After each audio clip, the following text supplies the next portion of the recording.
Things are looking very player-friendly this week in Marvel Strike Force. We're talking about 2 events going on this week that look very, very easy to complete with very minimal grinding. Plus, it is Monday. The weekend is over, so it's time to get to all of your questions about Marvel Strike Force and everything else. And if you're ready for all of that Valley Club, then you know what to do. Find that like button. Let's go smash it. ValleyFlyin.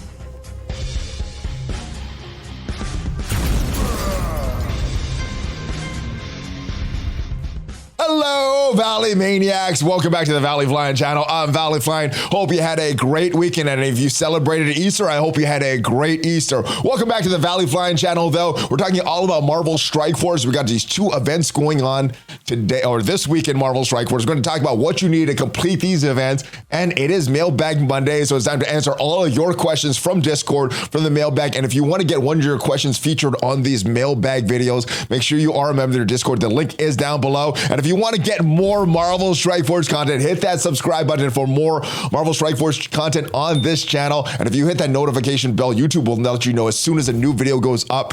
But let's get right into this event going on right now in the game. It is this Freedom Fighters event, and to do this event, you're going to need to grind in Blitz. So the good thing about this event, you're going to need to battle in Blitz. You don't necessarily need to win your Blitz battles, although you may want to win more than losing Blitz battles so you can get some of these Blitz credits for the Generation Collide milestone going on the web right now. So to get this, you're going to need to battle in Blitz. And for each Blitz battle, for your first 1,000 battles, you're going to get 100 points. You're going to get these Blitz battles 75 points, and there's a limit for the first 1,000 battles. But in addition to this, and this is one thing that I did not see in the charts on the web over this weekend, you have these unlimited amount of blitzing that you could do for 25 points. So for the first 1,000 battles, again, you're getting 100 points. After that, after you reach this limit of this, for the 1,000 battles, you're going to get 25 points per Blitz battle. Now, you could do all of these great milestones with just blitzing, not have to worry about Union Jack, Bucky Barnes, Captain America World War II, or Nick Fury, or these battle plan orbs, which is a nice bonus, or spending power cores. Let's talk about how. So I think the big milestones that you need to get to in this milestones here are milestone 22, and that is of course for these leather gloves, and that is related to these Royal Soldier milestones, which if you get those Royal gloves, another 10 shards for Union Jack, which means that once you get these Royal gloves, guys, most players should be unlocking Union Jack at that point. Especially if you've done, everything you need to do on this previous Royal Soldier event.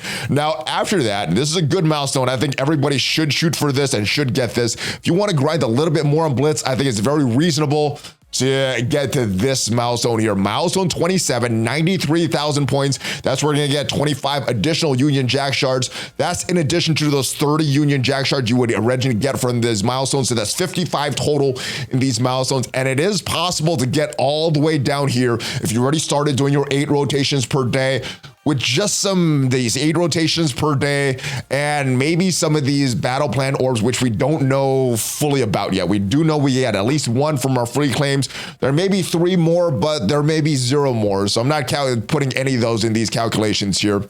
But yeah, without even spending the power cores or anything, just battling in Blitz, you get a lot of this major stuff here, milestone 27. Let me show you how. Let's go take a look at some of the calculations here. So these Freedom Fighter or milestones, battling in Blitz, open battle plan orbs are using power cores. So milestone 22 again, 58,000 points. Milestone 27, 93,000 points. So as far as blitzing right now, you should have 46 full teams if you have a complete roster, and that is without Apocalypse, without Union Jack, without Bucky Barnes, and even without Captain America World War II. You should have 46 full teams. And if you're getting 100 points per rotation, and again, that's 75 of those limited points plus the 25 unlimited points for your first 1,000 battles. Well, if you're doing 1,000 battles, that should get you 100,000 points, which is more than enough for all of these Union Jack shards here at milestone 27. It should get you almost the way to milestone 28. And if you spend a few power cores and with that battle plan orb that you already should have in your inventory, well, you should have no trouble getting to milestone 28. Now, if you want to get to 29, 30, you would need to get in those full 8 rotations and spend some power cores and make sure you're getting all those battle plan orbs. But you can grind to this if you already started your rotations. But for the most of us that don't want to be grinding all those 8 rotations just for some pretty good augmented teal pieces, some pretty rare pieces, but I'm not sure if it's worth those 8 rotations a day. So you're getting 21.7 rotations to do those first 1,000 battles. If you divide that by these 4 days, that is 5.5 rotations per day. So little less than 6 rotations per day should get you all of those Bucky Barnes shards. That's without spending any power cores. That's without using Nick Fury, these other characters in Blitz. And if you do use those characters in Blitz, and if we're getting more battle plan orbs, then that is good stuff. Now, the battle plan orb is additive. So if we go back to the scoring here, guys, if we can see this battle plan orb, we already have one of those. If you claim that on the free web milestones, that is 5,000 points per battle plan orb. That is limited. So if we're getting 3, which we may, that's 15,000 points. But if you open more battle plan orbs, maybe through buying these through offers or anything like that, you can still get those 2,500 points. So for your first 3 battle plan orbs, that is 7,500 points. Just to let you know, they are additive. So you are getting more points. Now, the other milestone that we have going on right now that is tied to this Freedom Fighter milestone is on the web. So if you go to the web milestone right here, we see that we have these Generations Collide milestone. The scoring for this is earning Blitz credits. So for these, you would want to get Blitz wins. But the good thing about this, if you're doing those, if you're going for these 1,000 Blitz battles, not necessarily Blitz wins, but Blitz battles, and those 5.5 rotations per day, you shouldn't have trouble getting all of these Blitz credits to get all these milestones. If you're going for the minimal, though, you may want to focus on wins. But the good thing is, if you don't really want to focus on wins, you're getting some good stuff here. But if you want to skip this stuff, it's not like necessary stuff that you need. It's not tied to the month-long milestone event. It's not character shards. It's catalyst. It's heal catalyst. It's good stuff. But if you are missing this, not a big deal. Let's talk about the next event that is starting today. And this has a little controversy because it was different than the milestones that was indicated on the web on Friday. So if we look at this, the total to get all of this stuff, 240,000 points on this. And if we go back to what it said on Friday, well, this is the blog post, 51,000. Now, it's not too big of a deal because it's still very, very easy to complete. If we look at this, winning a custom crucible battle, that is 1,000 points. If you use Masters of Evil, that's extra 2,000 points. So just with these 1,000 points for winning crucible battles, let's say not even having those Masters of Evil, let's go and check this out. You see with these Masters of Judgment milestones, you're getting 4 wins per crucible match. So that is per you and your lines. That's going to be 4,000 points. So not even getting a full clear, just doing 4 wins, that's 4,000 points. If you have a full alliance, 24 members, and some alliances may or may not have that. So, that's why I think it's good that they gave this leeway. 4 wins, 24 members, that is going to be 96,000 points. But there's 3 rounds of Crucible. That is going to give you more than enough, 288,000 points for this. And again, if we look in the game right now, 240,000 points. So if all of your alliance members are moderately engaged in Cosmic Crucible and do okay in Cosmic Crucible, should have no points getting all this stuff. Is this tied to the month-long milestone, but there's no character shards or anything that if you miss out on this, other than some of these victory flags here for the month-long milestone,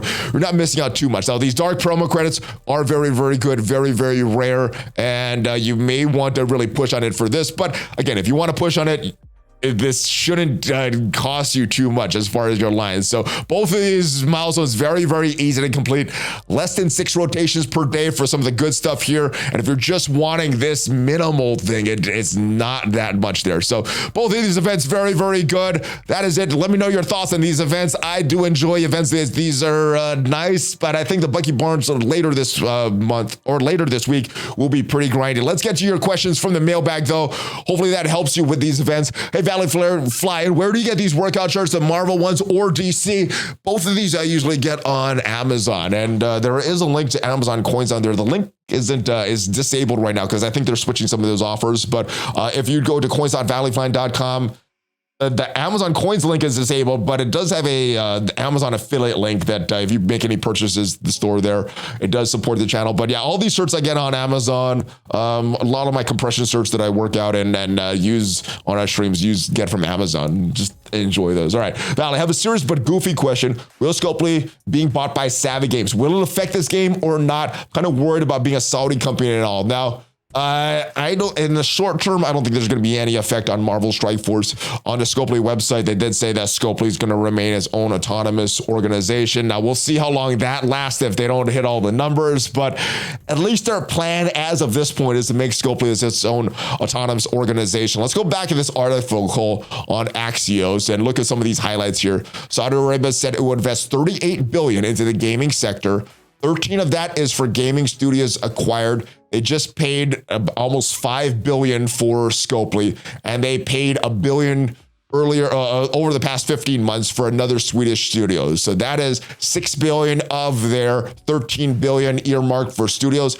And then they have $18 billion for minority acquisitions, and they have some minority stakes in some gaming companies that you already may know, like Nintendo, EA, Take-Two, and I don't think those companies are going to be affected by the Saudi own of this, or being owned by a Saudi company.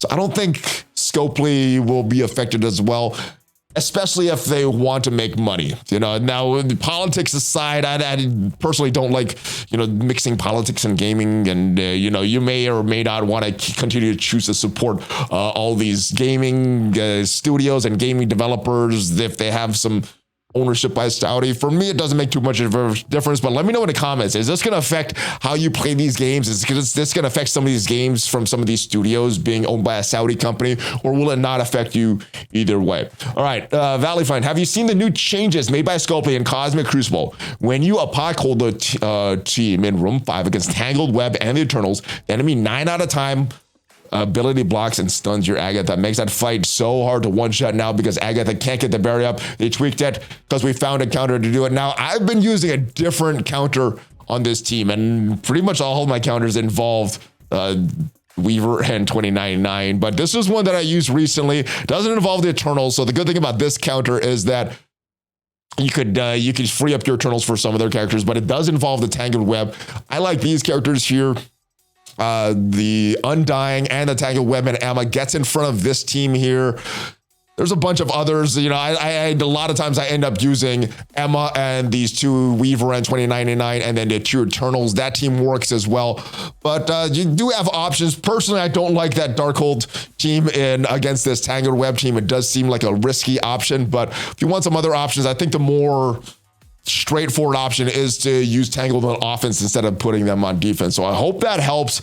And I hope there's another solution. If you guys are using Darkhold or the Dark Lips against a Tangled Web in Room 5, let me know how that battle is going for you, if there's some other things in that battle, because I normally use a Tangled counter in that matchup. All right, hey, ValleyFlyin, been away from MSF for about 2 years.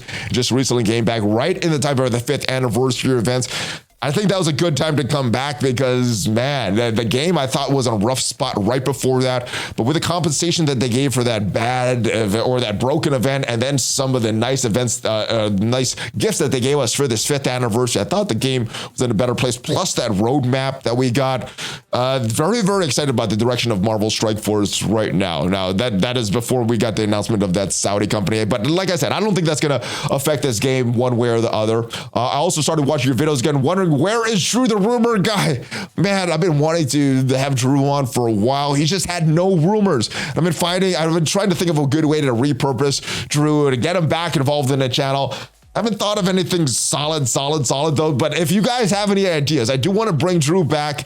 Or if you know anybody that has any rumors that Drew could have a new source, let me know in the comments. But I do want to bring Drew back. I remember watching years back. I kind of miss it. It's fun. I hope he's okay. He is okay. We're just not sure what to do with him on the channel, but he's doing well. He's enjoying all of his frothies and everything like that. Next question, Valley, will there be an opening or an opening event for premium orbs? There may or may not be, but personally, I've been saving all my premium orbs, all my Ultimus orbs, and that's mainly because the Masters of Evil was announced to be a legendary unlock. Now, it's also been announced that these legendary unlocks are going to be closer tied to these Scourge events, so the stars may not matter, but if you look, I've been saving my premium orbs, 163 of them, and it's just so that these Masters of Evil, we get more shards for them, although I do like this Invaders team. I may wait till there's some more Invaders teams that open all of these, but as far as I know, as far as the data mines that I've seen, as far as I've heard, there's no premium orb opening event. That doesn't mean that later today we won't get some surprise announcement that, hey, hold off all your primo orbs. And personally, right now, I'm just saving them right now, and hopefully we don't get some weird event that screws up my wanting to open them for the Massive Evil. And last but not least, idea for a video. Now that all the Apocalypse teams have been revealed, a new video on Dark Dimension 5. The best characters to take up to that will help Apocalypse Saga and Dark Dimension 5. Thanks, brother. Let's go smash it. I like that idea. That may be a video coming out tomorrow. I think that's a very, very good video and one that will be helpful for the community. And thank you for that idea. If you guys have any other video ideas that you want to let me know about, you can leave it in the mailbag section or just tag me on Discord. Leave it down in the comments as well. But thank you for everybody that left a question on the Discord. If you want to get your question answered on one of these videos, join the Discord. The link is down below. And thank you for everybody that left a question this week. And hopefully this video helps you to get through these events this week. Hopefully you do well in this blitz. If you're willing to grind a little less than 6 rotations, you can get some pretty good rewards. And if you're doing the minimal, it shouldn't be that bad to get that big meta item. And as far as these, the next item that is starting today, the next event that is starting today for Cosmic Crucible shouldn't be that bad if your alliance is semi-moderately active with Cosmic Crucible. But that is it, guys. Thank you for all the questions. Thank you for all the ideas. I will see you guys next time. Before you go, give me that Hulk fist bump. Make sure you have a great day. Hulk fist bump, ValleyFlyin out.